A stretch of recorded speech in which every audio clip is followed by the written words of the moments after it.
Hello, and welcome. The world outside is asking for your attention, but here, in this quiet space, you need only listen. Find a position of comfort, and allow your breathing to become slow and steady. Below you, the endless expanse of the sea. Above you, the deepening blue of twilight. It is a place of profound peace, but also a place where the familiar world can, in an instant, give way to the inexplicable. Before we listen to that final, puzzling transmission, let us first get to know the young man in the cockpit. Let us join him on a clear spring evening as he prepares for a routine flight into a sky that would prove to be anything but. We are about to embark on a journey into the vast emptiness of the sky and into an even vaster mystery. His flight plan was simple and routine. A trip of about 125 miles from Moorabbin Airport, near his home, across the Bass Strait, the body of water separating mainland Australia from the island of Tasmania. His destination was King Island, a small island just off the Tasmanian coast. He was making the trip to pick up some friends. The weather conditions were perfect. Clear skies, excellent visibility, and only a light wind. He once again confirmed there was no known traffic near Valentich's position. In the cockpit, miles above the dark water, Valentich continued to describe what he was seeing. Then, the most unsettling part of the transmission began. It was later described by those who heard the tape as a series of harsh, metallic, scraping sounds. The voice from the sky was gone, leaving behind only a recording of its final, inexplicable moments, and a mystery that was just beginning. And then, at 7:12 p.m., there was only silence. Valentich reported that his engine was beginning to run rough, as if it were failing. An uncertainty phase was declared, which soon became an alert phase. Hour after hour, the monotonous drone of the engines, as the aircraft FLIs a precise, PI-determined pattern. The most common would be an oil slip, a dark, iridescent stain on the water's surface that marks where a plane has gone down. They searched for floating debris, a piece of the aircraft's fuselage, a seat cushion, a life jacket, any small item that might have been released during a breakup. On the second day, more aircraft joined the effort. It was this complete absence of evidence that was so profoundly baffling to the experienced search and rescue teams. An aircraft, even a small one like a Cessna, does not simply vanish without a trace. A young pilot and his plane had flown into a clear sky on a calm evening and had simply ceased to exist, leaving behind no wreckage, no final signal, no physical proof of their fate. All that remained was a haunting 5-minute recording of a young man's voice, describing something inexplicable in the sky, before he too disappeared forever. A water impact, particularly a catastrophic one, invariably leaves a debris field. A controlled ditching, if Valentich had tried to land the plane on the water, would have left a much larger and more cohesive debris field. The utter lack of any physical evidence was, in itself, the most mysterious clue of all. By the third day, the search grid covered over 1,000 square miles of ocean. Naval vessels and civilian boats joined in, combing the surface of the water. The search was thorough, professional, and exhaustive. Valentich's Cessna was also equipped with an emergency locator beacon, a device designed to automatically activate on impact and transmit a distress signal. Searchers scanned the radio frequencies, listening for that faint, desperate pulse. With no new leads, no distress signal, and a complete lack of any physical evidence, there was no longer a reasonable prospect of finding Valentich or his aircraft. The search was officially called off. Below, only the glint of the sun on the waves, an endless, shifting tapestry of deep blue and white. The observers scanned the surface, looking for anything out of the ordinary, any object that breaks the natural pattern of the sea. Within 2 hours of that final, strange transmission, it was clear this was a genuine emergency. A full-scale search and rescue operation was officially launched, a massive undertaking coordinated by the Royal Australian Air Force. The search for Frederick Valentich and his Cessna 182, Delta Sierra Juliet, had begun. His final, chilling description of the object was, "It is hovering and it's not an aircraft." He reported that the object had 4 bright lights, and that it had passed about 1,000 feet over the top of his own aircraft. He described its exterior as metallic and shiny. It is the story of a young pilot on a routine flight, a clear sky, and a final cryptic conversation with the ground. For several minutes after the transmission ended in that burst of metallic sound, he called out into the empty channel. "Delta Sierra Juliet Melbourne," he would repeat, his voice a calm beacon cast into a silent sky. There was no response, but the real search began in earnest at first light the next day. The vast, empty expanse of the Bass Strait became the grid for one of the most extensive of sea searches in the region as history. Specialized search and rescue planes, including the RAF's sophisticated Lockheed P-3 Orion patrol aircraft, were deployed. These planes were designed for this exact purpose, equipped with powerful radar and staffed with trained observers whose job it was to scan the endless blue for any sign of wreckage. The first hour of his flight was completely uneventful. He was in regular radio contact with air traffic control in Melbourne. His job was to maintain a calm, orderly flow of information, to be the voice of reason on the ground. The dialogue between the two men began as a perfectly normal exchange between a pilot and his controller. But at 7:06 p.m, the routine was broken. His voice was calm, professional, and gave no indication of anything unusual. Roby replied that there was not. A moment of silence passed. Then, Valentich reported that he could see what appeared to be a large aircraft nearby. "It seems to be playing some sort of game," he said. "It's not an aircraft," he said. He reported that the object was orbiting above him. Roby asked him to confirm he could not identify the aircraft. Valentich's reply became a cornerstone of the mystery. He noted that it was difficult to identify because it was moving so fast. "It is a story that ends not with a resolution, but with a strange sound, and then a deep and unending silence." The late 70s in Australia were a time of relaxed confidence. He had about 150 hours of solo flight time and held a plus for instrument rating, which meant he was qualified to fly at night, but only in clear visual conditions. By all accounts, he was a serious and capable young man. He also had a keen personal interest in the subject of unidentified flying objects, or UFOs, a topic he had discussed with his family and researched on his own. It was a private fascination, a thread of curiosity in the mind of an otherwise practical young aviator. The nation felt modern, yet still deeply connected to its vast, untamed landscapes and the seas that surrounded it. It was in this environment that a young man named Frederick Valentich was pursuing his greatest passion, flying. Let the noise of your day fade away. Imagine the solitude of a small aircraft, the gentle hum of a single engine your only companion. Our story tonight is one of Australia's most enduring aviation enigmas. So, take a soft, slow breath. Our story begins on the October 21st, 1978, in the suburbs of Melbourne, Australia. At 20 years old, Valentich was a dedicated, if not yet seasoned, pilot. The aircraft he would be flying that evening was a Cessna 182 liters, a reliable, single-engine plane, perfect for the kind of flight he had planned. Just after p.m, Valentich and his Cessna, call sign Delta Sierra Juliet, lifted off from the runway at Moorabbin. Valentich described the object vanishing and then reappearing in a different location. The man on the other end of the radio was Steve Roby, an air traffic services officer. And again, Valentich's voice came over the radio, asking Roby a simple question. Was there any other known aircraft traffic in his vicinity? Roby, on the ground, remained professional. His voice, still calm, now carried a note of genuine puzzlement. The conversation continued for several minutes. Those were his last clear words. They were followed by 17 seconds of a strange, open microphone noise. Steve Roby called out into the void. "Delta Sierra Juliet, do you read?" No reply. He called again.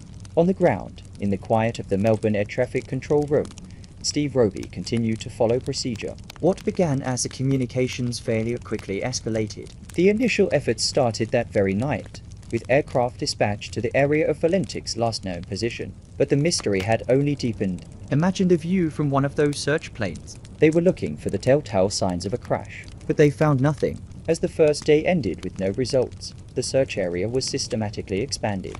And still, there was absolutely nothing. No trace of oil, no piece of wreckage, no emergency signal. After 4 days of intensive searching, the authorities were faced with a difficult and somber decision. The planes returned to their bases. The ships resumed their normal duties. The quiet of the Bass Strait returned. A young pilot and his plane had flown into a clear sky on a calm evening and had simply ceased to exist, leaving behind no wreckage, no final signal, no physical proof of their fate. All that remained was a haunting 5-minute recording of a young man's voice, describing something inexplicable in the sky, before he too disappeared forever. Their task was uniquely challenging. In most cases, an investigation is centered on the meticulous examination of the aircraft as remains to determine the cause of failure. Let us calmly walk through what was said. The conversation reveals a pilot whose initial professionalism slowly gives way to profound bewilderment. He described it as having 4 bright lights that were like landing lights. He said it had a long shape and a shiny, metallic surface, which reflected the sunlight. He also specifically mentioned that it had a green light. Reports began to surface from witnesses on the ground, along the coast of the Bass Strait. Multiple independent groups of people in different locations came forward to say they had also seen something strange in the sky that night. While a passionate and dedicated pilot, his record was not flawless. He had twice failed examinations to upgrade his pilot's license and had been involved in a couple of minor airspace violation incidents. Valentich was instrument rated, and the event lasted for more than 5 minutes, an unusually long time for a pilot to remain disoriented without correcting. This led to the formation of a counter-theory, one based not on an external object, but on the pilot's own perception. The investigators had reviewed the flight plan, the maintenance records of the aircraft, the pilot's history, the full radio transmission, and the witness statements. Their final conclusion was a quiet admission of the profound mystery they faced. The report stated that it was not possible to determine the true reason for the disappearance. This theory holds that there was no other object in the sky that night. Perhaps his fascination with UFOs led him to create his own legend. He could have radioed the strange report, then secretly landed his plane at a remote, PI-determined location.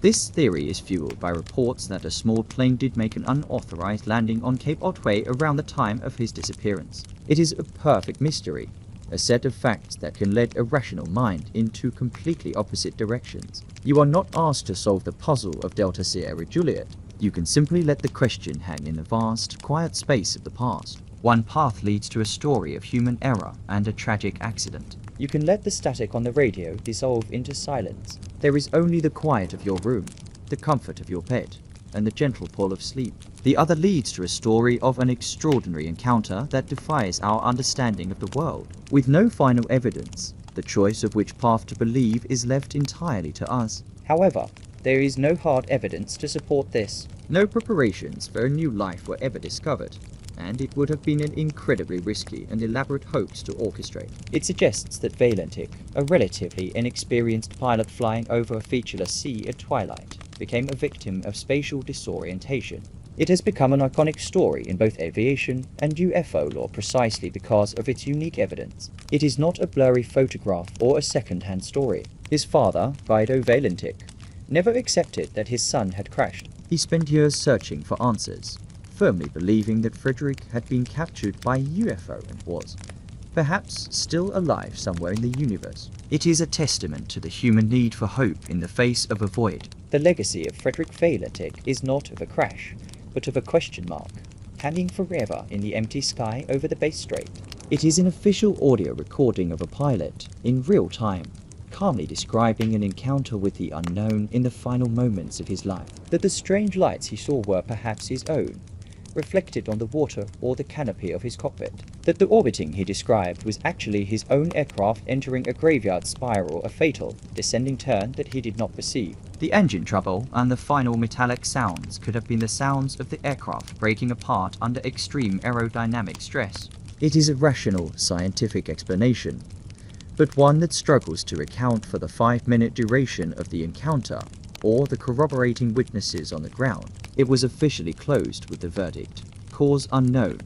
One involved a young pilot having a genuine, and ultimately fatal, encounter with a highly advanced, unidentified aerial phenomenon, an event corroborated by witnesses on the ground. The other involved a tragic, but entirely terrestrial, possibility of pilot error and disorientation leading to a fatal crash. The legacy of the Valentich case is not one of answers, but of a persistent and sharply debated set of possibilities, each with its own staunch believers and detractors. Proponents of this view point to the evidence as it was recorded. Valentich was a pilot with over 150 hours of experience flying in clear conditions. His voice on the tape, while puzzled, is not panicked. He gives a clear, consistent description of an object with flight capabilities hovering, orbiting, and moving at extreme speed that were not known to exist in conventional aircraft of the day. His report is corroborated by multiple, independent witnesses on the ground who saw a strange green light behaving erratically in the sky that very night. And then there are the final 17 seconds of unexplained metallic sounds. For many, this is the simplest explanation. His words should be taken at face value. He saw something. It interacted with his plane, and he and his aircraft were taken or destroyed without a single piece of wreckage, proving either theory was impossible. The mystery was no longer just about a missing plane, but about perception, reality, and the vast unknown spaces that still exist in our world. Their accounts were remarkably consistent. They described seeing an erratic, fast-moving green light, sometimes appearing to follow a small airplane. Flying over a calm sea at sunset can create a false horizon, where the sky and water can seem to merge. Is it possible, skeptics asked, that he was seeing the lights of his own aircraft reflected on the dark water below, mistaking them for another object? Could he have entered what is known as a graveyard spiral, a continuous descending turn that the pilot, lacking visual cues, does not perceive? This could explain his reports of the object orbiting, and the engine trouble he mentioned could have been the sound of the aircraft under extreme stress in its final dive. One man even managed to take a series of photographs of a strange object in the sky over the water, though the images were too distant to be conclusive. Here, they had no wreckage, they had no crash site. The case for an encounter with a genuine unidentified flying object began to seem more plausible. Their single most important piece of evidence was the 5-minute audio recording of Frederick Valentich's final transmission. He stated it was orbiting above him, a maneuver that would be difficult for a conventional fixed-wing aircraft. These are not the words of a pilot observing a distant, passive object. They suggest an interaction, a sense of being pursued or toyed with. And then there was his own conclusion, stated clearly to Steve Roby on the ground. It's not an aircraft. He described it moving at a terrific speed, yet later reported it was simply hovering. This combination of capabilities, the ability to move at incredible speeds and then stop and hover motionless, did not match any known public or commercial aircraft of the 1978 era. With the search for physical wreckage officially over, the Australian Department of Transport began its formal aircraft accident investigation. The investigators, and later countless researchers, would pore over every word of that transcript, searching for clues. Valentich's description of the object he was seeing was specific, but it was his description of its movement that defied conventional explanation. He reported, "It seems to be playing some sort of game, and he's flying over me."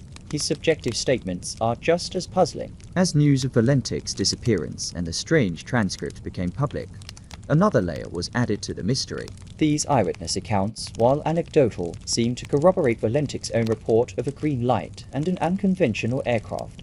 However, a proper investigation must consider all possibilities, including the most mundane. The investigators looked closely at Frederick Valentich himself. This theory suggests that Valentich may have become spatially disoriented, but this theory also has its problems. The weather was clear, not overcast, so the investigation was left with two starkly different narratives. After months of analysis, the Australian Department of Transport released its official report on the disappearance of Frederick Valentich and his Cessna aircraft. This official inconclusiveness left a vacuum, and into that vacuum, theories have swirled for more than 40 years. The first and most famous theory is that Frederick Valentich had a genuine encounter with an unidentified aerial phenomenon. The second theory is the one favored by most skeptics and aviation analysts, the tragic misperception. A third, less common theory has also been proposed, that Frederick Valentich deliberately staged his own disappearance. And so,